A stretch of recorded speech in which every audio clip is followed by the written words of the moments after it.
morning again. We are finishing up our series today called Difference Maker that we started 5 weeks ago. So we're so glad you were here to finish up this series with us. We said in week one, way far a long time ago, in week one, we were talking about what makes a difference. What actually, we keep saying we want to be a church that makes a difference.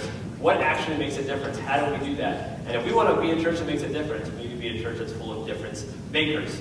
So we need to learn what makes a difference, which is making disciples. And how do we make that difference? We be the people God has called us to be. We love God and we love others. So we learned in week one that we would make a difference. We need to make disciples by loving God and loving others. And every week since, we've been talking about a core value of Impact Church, a core value that has helped us figure out how we're going to make that difference. And the last one we're talking about today, we're closing our series with, is leadership. Leadership. When we started this process of getting ready to plant this church, really early on, myself and some of the leaders, we got together and we just wrote down everything that we felt like God was calling us to be as a church. And we wrote down all these post-it notes, all these things, and we said, anything you want to write, you can write. And we would write it down, we put it on the wall, put it on the wall, put it on the wall. And then at the end, we looked at all this stuff that we felt like God was calling us to be. And leadership came up over and over and over. How do we become a leader? So I'm excited to close out this series with this. I have had many jobs in my life. My first job ever, I used to work at Sbarro's at Arundel Mills Mall. If you guys ever go to Sbarro's, you know Sbarro's. And here's a little side note, it has nothing to do with what I'm preaching about, but I thought in high school, I liked girls in high school. So what I would do is, I still do, I like one girl, but in high school, I didn't have much game, so I thought, here's what I'm gonna do to try to pick up chicks, is every time a girl that worked at the mall would come to Sbarro's, I would hook her up with free pizza. That was my trick. Yes, that's called stealing. That's what it's really called. But I was like, you know what? If I do this, then eventually they're going to be like, oh, well, what's your name? And they get to know me, like they think I'm a generous person. And so I would give away free pizza to any attractive girl that came up and worked at the mall. And spoiler alert, it didn't work once. Okay, no one asked for my name. They went, okay, and they thought I was a creep in my little Sbarro hat. I worked at Sbarro's, I worked at a bagel store, I was a real estate agent for my mom, I was a real estate agent. I was, what else did I do? I drove a big truck with cabinets to the city and delivered cabinets. I was an admin assistant, I worked with children with autism, and then I eventually became a pastor, and that's the job I'm currently doing. And with every job that I've had one thing in common with every single job. I've had a boss. I've had someone who's my boss. And sometimes I've had great bosses, and other times, I had terrible bosses, right?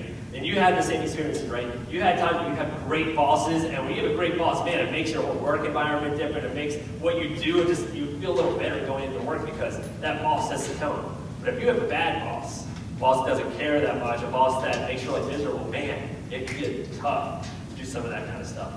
And I was thinking about some of the best bosses that I know, and the best boss that I can think of is not a real person. He's a fictional character named Michael Scott. You guys know Michael Scott. How many of you guys watched The Office at some point? Okay. How many of you have never seen The Office? Oh, what are you guys doing? Check it out. It's the best show ever. So I found a bunch of really good lines that Michael Scott said during The Office, and instead of telling you them, I figured I'd just show you some of them. So let's watch a quick montage of Michael Scott in The Office. I declare bankruptcy! Sometimes I'll start a sentence, and I don't even know where it's going. I find it along the way. I'm not superstitious, but I am a little stitious. I love inside jokes. Love to be a part of one someday. I am Beyonce always. It's never too early for ice cream, Jim. I like waking up to the smell of bacon. Sue me. You know what they say? Fool me once, strike one. But fool me twice, strike three. I understand nothing. Swag. Stuff we all get. There is no such thing as an appropriate joke. That's why it's a joke. Would I rather be feared or loved? Easy, both. I want people to be afraid of how much they love me.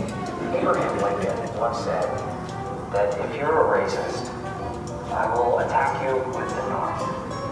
Webster's dictionary defines wedding as the fusing of two metals with a hot torch. The worst thing about prison was the Dementors. Where are the turtles? I love my employees. Even though I hit one of you with my car? Don't want to do anything. Die. It's a good thing Russia doesn't exist anymore. I knew exactly what to do, but in a much more real sense, I had no idea what to do. Now, you may look around and see two groups here. White collar, blue collar. But I don't see it that way. You know why not? Because I am colorblind. Always prove it. You know how I be. I have cause. It is because I hate him. Grief isn't wrong. There is such a thing as good grief. Just ask Charlie Brown. Tell him to call me ASAP as possible. Well. How the turntables. It seems awfully mean. But sometimes the ends justify the mean. Praise the world, a lot of smells. Big butt. Bigger heart. It's a pimple, Phyllis. Avril Lavigne gets them all the time, and she rocks harder than anyone alive. I accidentally cross-dressed. Don't ever, for any reason, do anything to anyone, for any reason, ever, no matter what, no matter where or who you were with, or where you are going, or where you've been, ever, for any reason whatsoever. I am running away from my responsibilities. Feels good. His last name is Christ. He has the power of flight. He can heal leopards. And I know it's illegal in Pennsylvania. But it's for charity. And I consider myself gratefully in her. I feel like all my kids grew up and then they married each other. It's every parent's dream.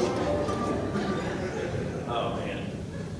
Plan to go home and watch some Office now because of that. But, so we've all had great bosses in our life, and we've all had not so great bosses. We've all had bosses, but not every boss is a leader, right? Sometimes it's someone's your boss because they've been there long enough, and so they have to answer because they've been there for a while. It doesn't make them a leader. Not every boss is a leader, and not everyone is called to be a boss.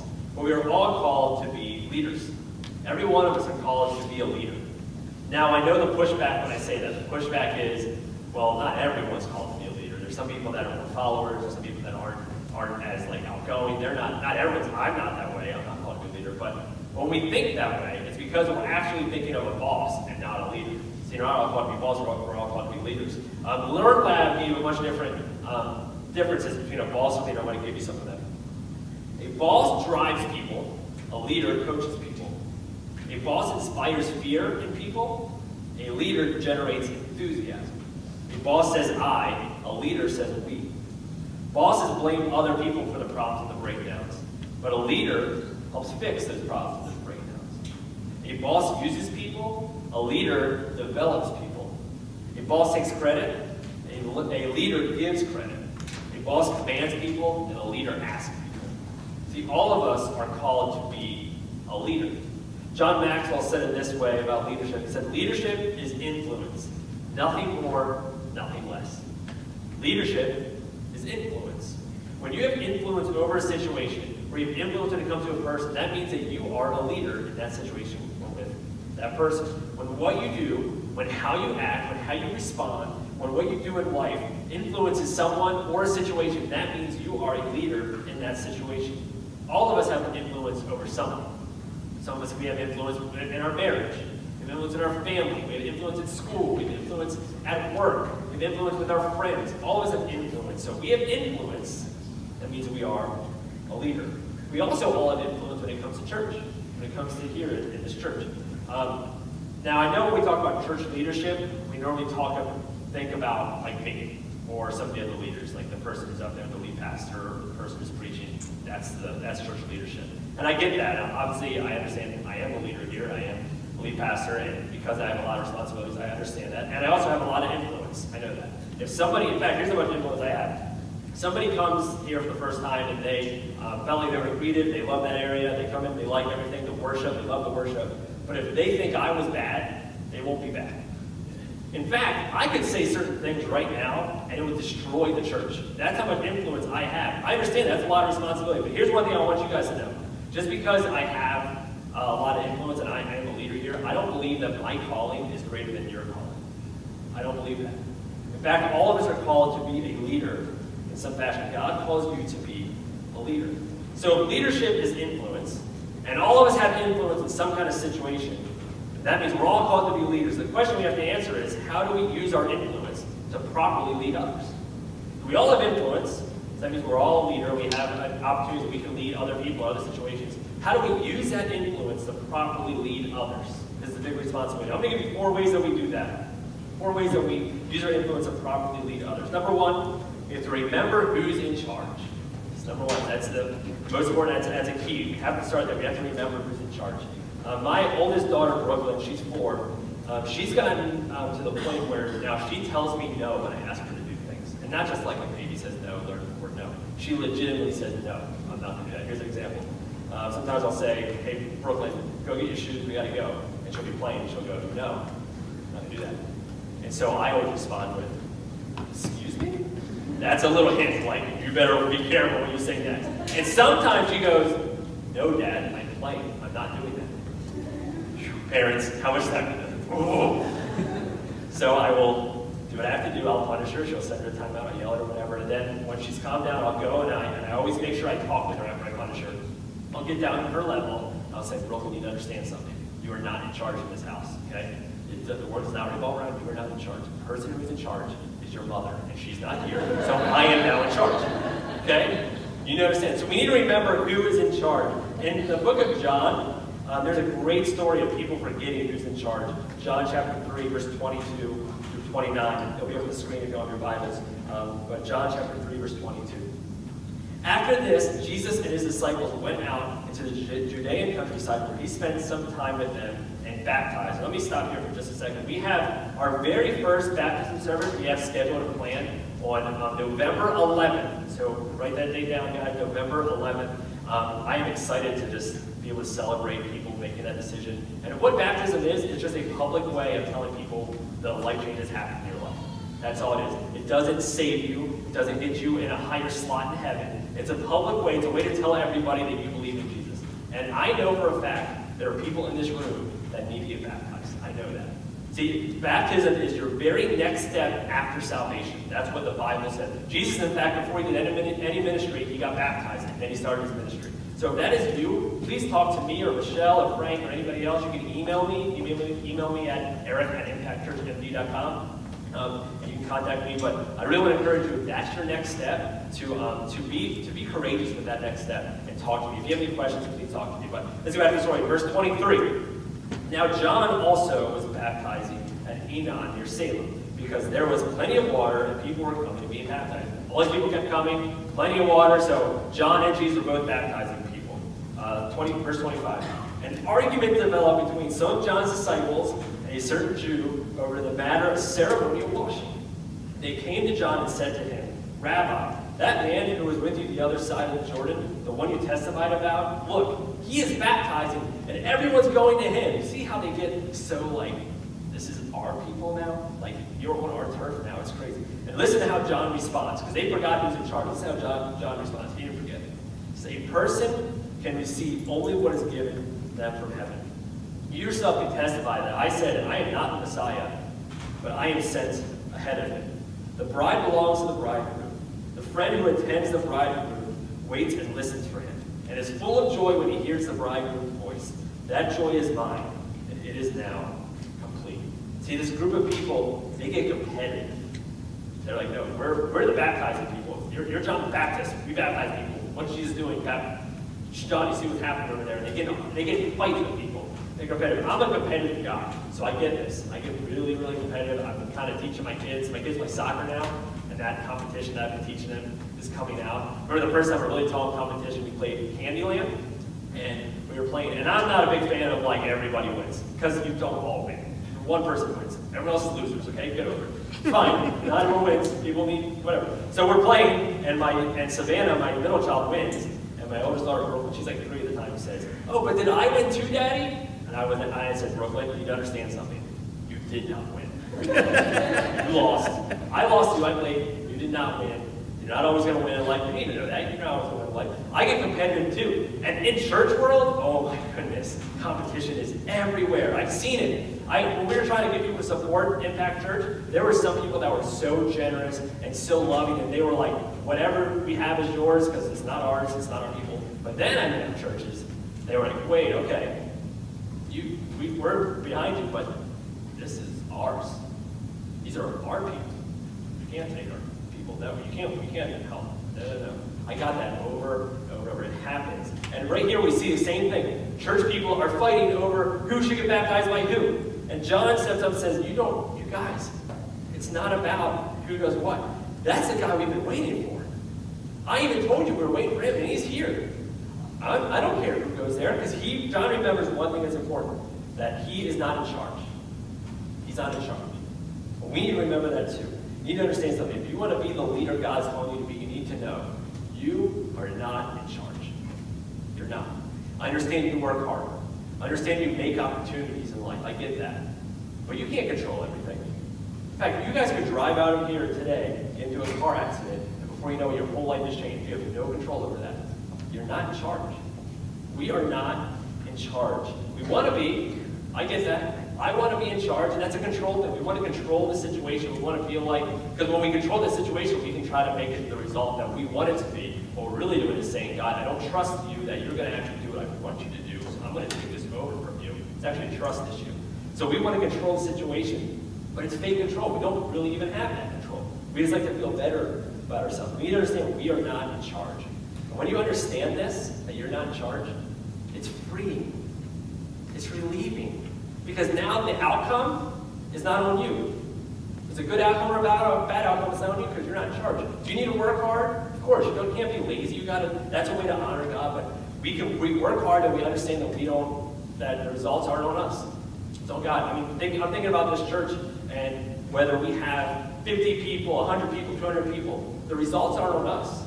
Do we need to do the best we can to make it the best church possible? Of course, that's honoring to God. At the end of the day, God grows churches. We don't grow churches. I truly believe that. So if we do a church one day, and there's 20 people sitting out here, you know what? Praise God, 20 people are here. Let's have church. And if 200 people show up, I don't have to feel like, oh, look what I did. I was so great. Because it's not on me. I'm not in charge. You're not in charge. If we want to be an effective leader, we want to use what we have, our influence, correctly. We need to understand we are not in charge, number one. Number two, we need to continue to grow. We need to continue to grow. The older I get, the more mature I get. No one laugh, okay? I am getting more mature, okay? I still watch comic movies all the time, I get it, but I am maturing. And with maturity, I found that today, at 33 years old, I know more than I've ever known in my life. But I feel like I don't know anything. Where in high school, I barely knew anything, and I thought I knew everything. You guys can understand that? Maturity does that. You start to grow and understand more, and then all of a sudden a world opens up of things you don't know. That's what maturity is. And as believers, as followers of Jesus, we need to continue to grow. The most effective leaders continue to grow. We continue to educate ourselves. We continue to learn from our mistakes. And you get to the point where you don't think you have to grow anymore. You think you've reached the pinnacle of your understanding, that you've stopped becoming the leader that God has called you to be. It's now about you. Romans 3:13 says this: there is no one righteous, not even one. What does that mean? You're going to make a mistake. As a leader, you will make mistakes. We all do. We all do that. None of us are perfect. You will lead people in the wrong direction.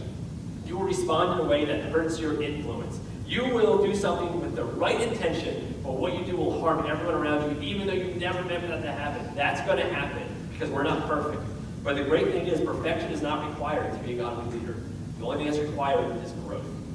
Perfection isn't required, but growth is. Mark Batterson says it this way: mismanaged success is the leading cause of failure. Well-managed failure is the leading cause of success. Let me say it again. Mismanaged success is the leading cause of failure. Well-managed failure is the leading cause of success. Here's what too many of us do as leaders. We like to stick in extremes when it comes to our environments. And when we do, we don't grow. Let me give you an example of that. For some of us, we like to stick with it whatever's not working. Maybe it's an employee that's not working. Maybe it's a child that's a little more challenging or whatever it is. You stick with that situation. You try to just always work on that when things aren't working that well.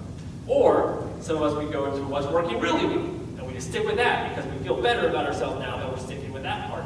Like the kids that are just thriving, we stick with them, or the coworkers or the situations that are thriving. Growth doesn't happen in either of these extremes. Growth happens in the middle. That's where growth happens. See, if you stick here, then you're just going to be so discouraged, and you feel like you're a failure, you feel like not doing anything right. And those people might grow, but only marginally grow. Or if you stick here with all the good stuff, you're going to feel really good about yourself and hide yourself from all the bad things. Growth happens in the middle. That's where growth happens. If you want to be a godly leader, an effective leader, you need to continue to grow. Number 2. Number 3, you need to understand who we are. Understand who you are. We want to use our influence to properly lead others. We need to understand who we are. In order to use that influence, that's what we need to do. See, you are gifted, and you are uniquely made in a specific way, for a specific purpose. All of us are made uniquely with different gifts. Here's those gifts and talents and strengths that you were given those for a reason. There's no one else like you. Whatever God is calling you to do with the talents you've been given, don't waste it. As our launch team, the team that was getting ready for us to launch, we did something called Strength Finders. Have you guys ever heard of Strength Finders before? Some of you guys? Okay. I love Strength Finders. What Strength Finders is, it talks about all these different strengths that all of us use. In fact, I have a list, we'll put it up. Here's all the strengths that is found in every single person. And what Strength Finders does is you take this assessment and you learn some of the things that you're really good at, like your top 5 strengths. And you also learn some of the things you're not as good at, that are more down there. So for example, for me, I'm a maximizer. Maximizer means that I like to take something and make it the best version possible of it. I love doing that. That's just a strength of mine. But woo, which is winning others over, that means walking into a room and like, when you walk into a room, it's not a bunch of strangers, it's a bunch of potential friends of yours. That's like my last one. I can do it, but it's not, I don't love doing it. I have to force myself to do that. Or maximizer is a top strength of mine. Here's what's crazy. So you take this assessment, and if you want to take this assessment, let me know. We can do that for you, because understanding who you are and your strengths is a great way to figure out what God's calling you to do and how you use what God's giving you to do what He's calling you to do. But you take your top 5 strengths, and they'll give you mine's maximizer, competition, futuristic, something else. And you put it in order, the odds of me having the same top 5 strengths as you in the exact same 5 order is 1 in 33 million. That's how you need. Now, if you do my top 10 strengths in order, the same as somebody else, it's 1 in billions. People have not enough people have lived to find another person that way. What does that mean? You are unique. God has made you specifically with specific passions and strengths for you. Matthew 25, verse 24 to 26 says this. He also, who had received the 1 talent, came forward saying, so he's talking about the story of the talent, so I didn't give any background to this. There's a parable of the talent where Jesus tells about 3 people that are given a certain amount. And a talent here is not like a talent that we think of. It's actually money, financially. And he gives some people 10, he gives some people 5, he gives some people 1. And some people take it, and they double it, or they grow a little more. And then one of the persons takes the talent that they have, and they don't want to lose it, so they just hide it. They just hide it, and when the master comes back, says, hey, where's the talent? And he gives that 1 back, and here's what happens. So he says, Master, I knew you would be a hard man, reaping where you did not sow, and gathering where you scattered no seed. So I was afraid, and I went and hid your talent in the ground. Here you have what is yours. But his master answered him, you wicked and slothful servant. What were you doing? You wasted it. Why would you do that? And for some of us, we're scared to use that. You need to understand who you are, and then don't hide it. Use it. Don't let the gift that God has given you go to waste by hiding it. Understand who you are and use it to be a difference maker. See, a godly leader understands who they are, what they are gifted in, what they are not gifted in, and use it to influence those around them. As a leader, I've had different people I've had to lead, and what a bad leader does is a bad leader says, here's my leadership style, and everybody has to figure it out. A good leader says, okay, how do you need to be led, and I will do what I can. Some people, like, I like to lead a certain way, and it's easy for me to say, I'm going to stick this way, and you guys got to figure it out. But I've had situations where people that I learned the hard way that I did not lead them properly, that they needed me to like talk to them more, communicate with them more. There's one example I'm thinking of that I'm a guy that if I give you the authority to do something, I back off because I don't want to like manage you because I hate when people like say, here, do this, and then they like make sure I do it all. Like I hate that. So I would give someone the authority and I'm showing trust in them. But for some people, when you do that and you back off, it's like to them, you're saying you don't care. And I learned that. I would do that for people and people get mad at me because they felt like I didn't care. No, we need to understand who we are and we need to lead properly. You ever heard of the love languages? You guys ever heard of that? So love languages is more for romantic couples. The 5 love languages, I didn't write it down so I remember. Physical touch, words of affirmation, acts of service, gifts, and quality time. Got it. Those are the 5 love languages. And what it says is if you have a love language and whichever way that you like to receive love, you also give love that way. All of us do that. And for some of us, what we do is we give love the way we receive it, but our spouse doesn't receive love that same way. For example, I'm a words of affirmation person. When people tell me stuff, and it means a lot to me. But if I do words of affirmation for Erica, who is not a words of affirmation person, you're more of a quality time person, then she's not receiving love that way. The same way when you lead, it works. For people that you lead, there's times you need to help them by taking quality time with them, showing you care. Words of affirmation, hey, you're doing a great job. I don't know you do physical touch with this, but high five or something. But there's ways when you do love language the same way when you lead others in an organization. So number 3, we need to understand who we are. And the last one, number 4, we need to become the least. This was important. We need to become the least. In that story in John that we were talking about, John says something at the end, after he's already said, I'm not the one, or we're waiting for him. John says something at the end that is so crucial. In verse 30, John chapter 3, verse 30, it says, he must become greater. I must become less. In order for me to lead the way I need to lead, he needs to be greater. I need to be less. Here's something I want to tell you in the most loving way possible. You ready? Jesus is better than you. He is. He's better than me. Jesus is better than us. A true leader understands who we are. We are less than when we compare ourselves to him. When you understand this, it causes you to have something that all effective leaders have. It causes you to have something called humility. Humility. See, a leader that is all about themselves and wants just you to follow them because they want to feel better about themselves, you're not going to follow them very long. But a leader who shows humility, who wants to be less than, to bring everybody else up, a leader that does that, you'll follow them to the ends of the earth. Humility. In Matthew chapter 20, Jesus says it this way. He's talking to his disciples. He says, you know that the rulers of the Gentiles lord it over them, and their high officials exercise authority over them. Not so with you. Instead, whoever wants to become great among you must be your servant. Whoever wants to be first must be your slave. Just as the Son of Man did not come to be served, but to serve, and to give his life as a ransom for many. As I get ready to close, I was thinking about Jesus and what he was saying here, and I was thinking about when we first started planning this church. I read a stat that said 1 in 3 church planners are narcissists. 1 in 3. And I saw that stat, and that stat scared me. I was like, is that me? Am I one of those 3? That's a high stat. Just the way that dynamic works with the church planning, it normally attracts people that are narcissists. 1 in 3. And I started to really worry about, is that me?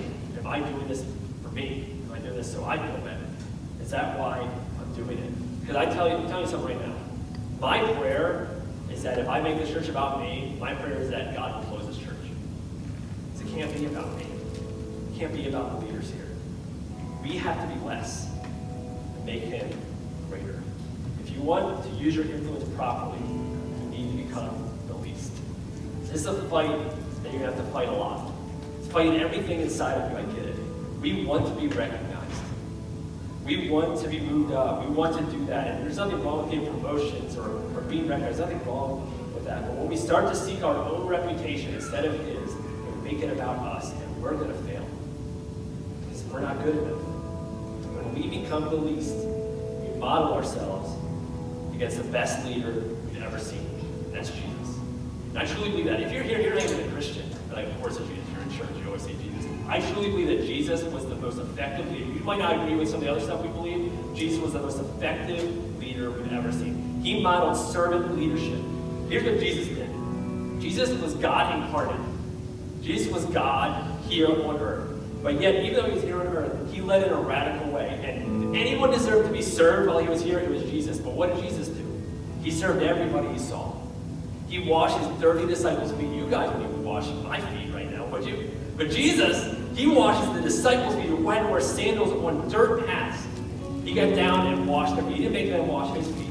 That's the kind of leader Jesus was. He was a servant leader. He came to lift others up, even when it meant sacrificing his own needs. That's what Jesus did. He came to redeem and restore a world full of people who would resist him, and he would sacrifice himself for the chance that you'll turn to him. Just for the chance that you'll do it. He sacrificed everything.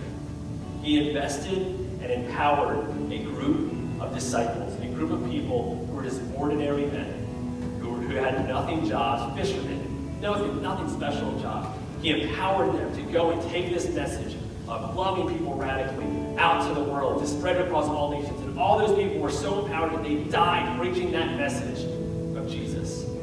Jesus was strategic in how he would lead people. He did a perfect job of balancing grace and truth. He did it flawlessly. To the Pharisees and the religious leaders that would abuse truth, he would push them back with truth. And he would be harsh with them. He'd say, no, you think this, but here's what it really means. Push them with truth. But then the people that deserve the truth, that deserve condemnation, that the Pharisees continue to condemn, he showed grace to them. To the woman caught in adultery, who was thrown in front of his feet, he said, I don't condemn you. To Zacchaeus, who was the chief tax collector. I've talked about tax collectors before. Tax collectors were considered the very worst. No one liked the tax collectors. The chief tax collector was the worst of the worst. Even tax collectors hated the chief tax collector. When Jesus saw Zacchaeus, he said, come down, I'm coming to your house. Showed him grace. He didn't say, come down and stop robbing people. He said, no, I'm showing you grace. He balanced truth and grace flawlessly because he was so strategic in how he led. Jesus demonstrated the proper way for us to live, the proper way for us to love, even in the face of temptation that he had, even in the face of his struggles, even when he was praying out to God to take away what was about to happen. During all those times, Jesus showed us the proper way to live. The way that if we start to live that out, it will bring a new person in us. And we will find newness. Jesus came, and he flipped everything upside down. The temple, which was considered the most important thing back then, the Israelites did whatever they could to protect the temple and safety. That's where God was. Jesus came and said, I'm better than the temple. And he tore it down. That's the kind of leader Jesus was. And that's what we model ourselves from. But we're going to make it about us. Really? What kind of nerve do we have? When that's our leader, when that's what we're trying to model, that servant leader, and we're going to say that we should be higher, how do we do that? We must become less so he can become greater. That's how we lead. How do we use our influence properly to lead others? How do we do that? Remember who's in charge. It's not us. We continue to grow because we're not perfect. We always have more we can learn, ways we can grow. We continue to do that. We understand who God made us to be. And we understand that we can actually use it for his glory. Most importantly, we remember he is greater than us. We must become less. He must become more. Can we pray together?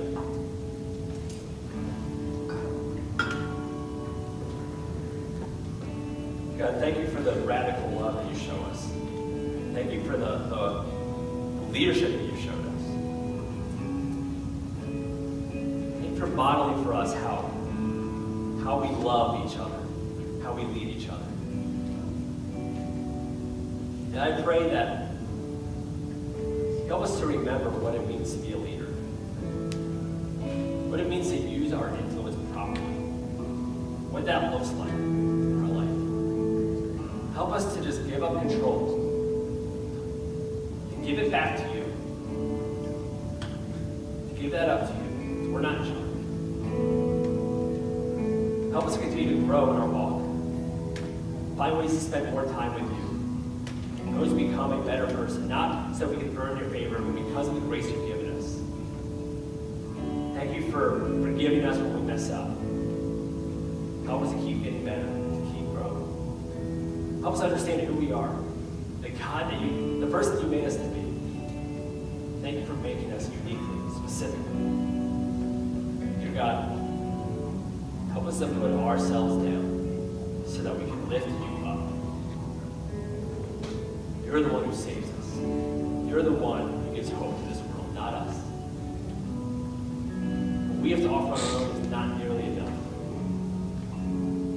Help us to follow your example, to be a servant leader, to use our influence properly, to lift you up. God, thank you for the God that you are. God that saved us. God that wants something better for us. Help us as we ready to sing one last song and we eat pizza, we hang out with each other, and then we live out the rest of this week. Help us to not take what we learned today and just leave it here. Help us to make a change in how we lead others, to grow, make ourselves less so you can be greater. We love you, we praise you. In your son's name. And as we close out our series, we've been singing this song for the entire series, this Transfiguration song, and it was picked for a purpose. So if you've been here this whole time, you might know at this point, but I want to take this time just to stand up and sing this song to the God who makes us, who gives us a purpose, who helps us become a difference maker, and really look at the words and to see how these